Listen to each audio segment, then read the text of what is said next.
3 years ago, my world was torn apart in an instant. My body broken. My independence gone. But amid the wreckage, he appeared. An unexpected presence that would alter the course of my life forever. The accident spared my life. But at what cost? Now, as I lie in the silence of my home, it's not the pain in my legs that haunts me, but the memory of his touch. Is this the bond of a mother and son, or something far more dangerous? As our shared secrets begin to rise to the surface, how much longer can we pretend we're only mother and son? 3 years ago, everything changed. The crash took my legs, stripped me of independence, and nearly extinguished my will to go on. Yet somehow, it also brought him to me, in a way I never could have foreseen. Before I begin, I want to thank my incredible subscribers. Your support gives me the strength to share these raw, tangled truths of life. This story is anything but simple. Stay close. The doctor told me I was lucky. A miracle, they called it, that the semi-truck didn't leave me a memory and nothing more. It was fortunate, they said, that my spine remained intact. Fortunate, too, that my son Ethan wasn't with me that night. Fortunate. Such a strange word for someone who now struggles to take more than 10 steps without screaming pain. When Ethan was away at school, our quiet Ohio home used to feel cavernous, echoing with his absence. Now it feels small, almost claustrophobic. He's everywhere now, cooking, fluffing pillows, lifting me gently into the shower when my strength fades. My son. My caretaker. But here lies the unspoken truth about becoming a mother at 16. One day, they grow up. And sometimes they grow into something bigger, more defined. Ethan, once a lanky teenager, now at 19, stands tall and broad, impossible not to notice. His hands are rough from long days at construction sites. His voice has dropped low, deep, echoing with intensity that matches the fire in his eyes. Eyes so much like his father's, the man who vanished the moment that pregnancy test showed 2 lines. Mom. His voice called out. With a burst of energy, I snapped to attention. Ethan stood in the doorway, holding a steaming bowl of soup. I hadn't touched my lunch. My appetite was gone. You're never really present anymore, he said gently, setting the bowl on the nightstand. Your legs, they spoke today. I didn't reply. He always knew. He always noticed. He sat beside me on the bed without asking and began rolling up my sweatpants. I held my breath. My legs were a patchwork of scars, twisted, jagged lines from surgeries and pain. May I? He asked, fingers hovering. I nodded. At first, his touch was clinical, deliberate, kneading through the tight muscles around my knee. But then his thumb found a knot near my inner thigh, and I bit my lip. You're all tense, he whispered. If only you knew how deep it runs. He tucked the blanket around me with careful attention, the gentleness of his touch sending a small flutter through my chest. Not inappropriate, but enough to stir something. It's just warmth, I told myself. The pain in my legs faded, and a wave of relief washed over me. Yet when his fingertips brushed the hem of my shorts, my breath caught. Ethan froze, too. For a moment, just a breath or two, we were both completely still. He cleared his throat and pulled the fabric back down. Better? He asked. I nodded faintly. Yes, thank you, sweetheart. He hesitated, as though he had more to say. Then he picked up the soup bowl and left the room. I stared up at the ceiling, replaying every second of that almost touch. For the first time in years, something inside me stirred. Something thrilling and dangerous. The second time his hands grazed my skin, it wasn't just a mother and son connecting. It was something else. Morning sunlight poured through the curtains, its warm glow clashing with the turmoil inside me. I hadn't slept. Every time I closed my eyes, I could feel Ethan's hands again. The warmth of his palms. The tenderness. I kept reminding myself he's just helping. Just caring for his mother. But that heat under my skin? That wasn't pain. The soft creak of his bedroom door snapped me back to the present. I pulled the blanket up quickly, as though he could see the storm inside me. Footsteps. His shadow filled the doorway. You're up early, he said, voice thick from sleep. He was shirtless, sweatpants hanging low on his hips. A tattoo curled around his ribs, one he got last year without telling me. I looked away. Couldn't sleep. Me either. He came in and sat next to me, like the night before. Silently, he pulled back the blanket and laid his hands on my bare calf. I flinched. Sorry, he murmured. His fingers were cool, but that wasn't what made me shiver. His hands pressed slowly into my skin, memorizing every shape, every curve. You're tense in every way, he said softly. I took a long breath. Last night, I could have told myself it was nothing. But in the daylight, I can't ignore how your hands knew exactly what to do. Not just to help the pain. His fingers had glided along the curve of my thigh. His voice, calm, rich, told me, just relax. Let your body rest. I wasn't resisting his massage anymore, but I was battling my body's reaction to him. How my breath hitched when his fingers brushed the hem of my shorts. How my stomach fluttered when I caught his gaze, not as a son looks at his mother, but as a man looks at a woman. Then a knock at the door shattered it all. Ethan jumped up. Are you expecting someone? No. He stretched, muscles flexing, and said, I'll get it. I exhaled shakily, the ghost of his touch still clinging to my skin. Voices and soft laughter came from the living room. Mrs. Harris, our nosy neighbor, asking if we needed anything from the store. Ethan returned, closing the door behind him. His expression unreadable. You think she suspects anything? He asked. My heart skipped. Suspects what? He smirked. The casserole dish. From last month. We never returned it. I forced a chuckle, my hands trembling. Did he mean us? That night, rain battered the windows. The storm howled. Power flickered and died, plunging the house into darkness. Ethan lit candles. The glow flickered across his face. He sat close beside me on the couch, and I could feel the heat from his body. Are you cold? He asked. Before I answered, he draped a blanket over both of us.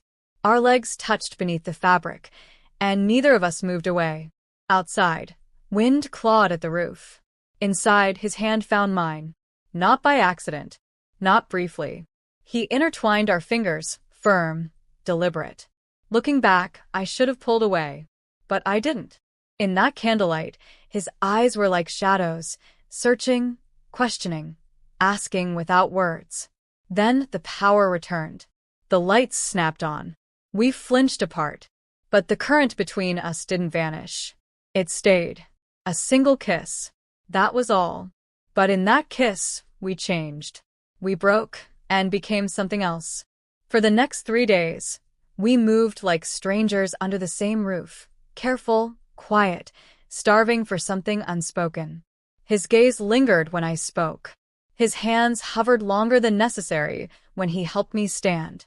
Once, I caught him breathing in the scent of my hair. We were a spark waiting to catch fire. Then Tuesday came. Ethan walked in from work, the summer heat and sweat clinging to his skin. He kicked off his boots, his damp t-shirt molding to his chest.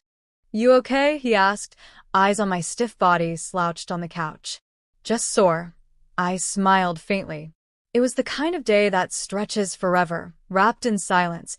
He approached with gentle care, lifting my legs and resting them softly across his lap.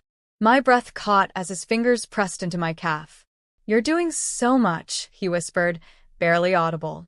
Maybe it's time to pause to breathe. Spoken like someone who, not long ago, rebuilt our porch ramp by himself when the insurance company failed us. This was the same young man who carried me to bed every night, since my room remained on the second floor. As his thumb pressed into a knot just above my knee, I stifled a moan I didn't want to release. His voice came low, rough. Let me take care of you. But this wasn't simple care. This was desire. I felt it in the way his jaw clenched as my skirt rose slightly, saw it in the tremble of his fingers as they moved upward. When his hand edged closer to my thigh, I caught his wrist firmly. Time seemed to halt. I felt the throb of his pulse beneath my fingertips. That should have been the moment I told him to stop. That I urged him away. I should have chosen to speak, to go to therapy, to bury the memory forever. But I didn't. I let go of his wrist. And when he kissed me, it wasn't gentle. It was fire. Fierce. Messy. 19 years of emotion crashing down all at once. His hands wove into my hair, tugging me closer with a hunger I didn't expect. And yet, somehow, it wasn't harsh. It was rooted in something tender, something aching. We embraced, desperate, grateful, alive. Like this was the only way to survive in a world that had taken everything else. I gasped when my fingers dug into his shoulders. But we were already too far gone. We were walking the path already. He playfully bit my lower lip, and a spark raced through me, lighting something deep within. "Do you feel that?" he murmured. Yes. I did. The hard line of his body pressed against mine. The way I leaned into him, not as a mother, no. As someone drawn to warmth, to light. Like a flower searching for the sun. It wasn't right. It was a mistake. But when his tongue brushed mine, every thought disappeared, except one more. We never made it to the bedroom. Ethan pushed me down gently against the couch. His hips moved with a rhythm that stole my breath. My hands clutched his shirt, tearing the collar. Neither of us cared. He looked into my eyes with a low growl, frustrated, but not just from longing. What I saw in him shattered me. There was more than want. There was love. Not romanticized, not harmless. A dangerous, consuming kind of love. The kind that breaks your bones and brands your soul. And when we finally stilled, tangled together in silence, reality crept in around the edges. Ethan's fingers traced lazy circles on my bare shoulder. "You okay?" "Absolutely not." "Yes," I said. But he knew the lie. Just like I saw, he held no regret. When he spoke again, his voice barely reached me, like it had been waiting inside him for years. "I've loved you since I was 15. A chill ran through me. This hadn't been accidental. It had been waiting to happen. A story that was always going to be told. And somehow, silence made that clearer than any words ever could. Morning came harsh and sharp. The light broke through the blinds as I lay awake beside him. Ethan still slept, peaceful. But the weight of the night pressed against me like a stone. His scent lingered on the sheets, sawdust, sweat, something so inherently him it twisted my stomach. He had been my strength, the only one who stayed when everyone else disappeared. And yet, what had we done? In the kitchen, I stood staring at the coffee maker like it could answer everything. He came in quietly. "Morning," he said, his voice thick with sleep. I didn't look at him. I couldn't. I felt the warmth in his eyes, the softness, the tenderness that should never have been mine to receive. "Mom," he said gently, touching my shoulder, "I see you." But he didn't, not really.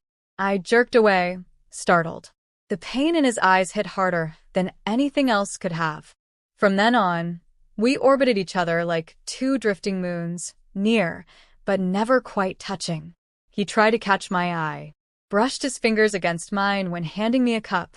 I responded with distance, muttered thanks, built walls from guilt. At dinner, his voice broke the silence. "You're punishing me." He pushed his plate away. I couldn't answer. What exactly was I trying to protect us from now? The shame? The judgment of strangers who would never understand? The looks we'd get? I whispered. If they knew. If they saw. His jaw tightened. "I stand by what I did," he said softly. "And by you." That night, I heard his restless steps pacing behind his door. The boards creaked beneath his feet, back and forth, again and again. Then silence. A click. His door opened. Moonlight spilled across the room as he stepped inside. His chest rose and fell fast, shirtless, his skin gleaming under silver light. "I can't do this," he said, voice raw. "Not without you." I had no defense left, because neither could I. He walked to my side, quiet. No more words. Just the truth exchanged through every breath, every look, every tremble. This was the moment we stopped pretending. We didn't turn back. A year has passed since that night, and still, our neighbors speak of the unbreakable bond between us. At the grocery store, Mrs. Jenkins gushes about Ethan's devotion, How rare it is to see a son care for his mother so deeply, so attentively. I smile politely. As I adjust the bracelet he gave me, a gift, a symbol, I remember everything. It rests on my left wrist, unnoticed, unchallenged. After all, single mothers rarely find new partners. That's just how it is. Right? As we walk to the car, his fingers slide into mine. A simple act. Tender. Effortless. No one gives it a second glance. The truth lingers in the air, hidden behind polite smiles and unspoken questions. There's a mystery to it all, an answer that dances just out of reach. And maybe that's exactly how we want it to stay.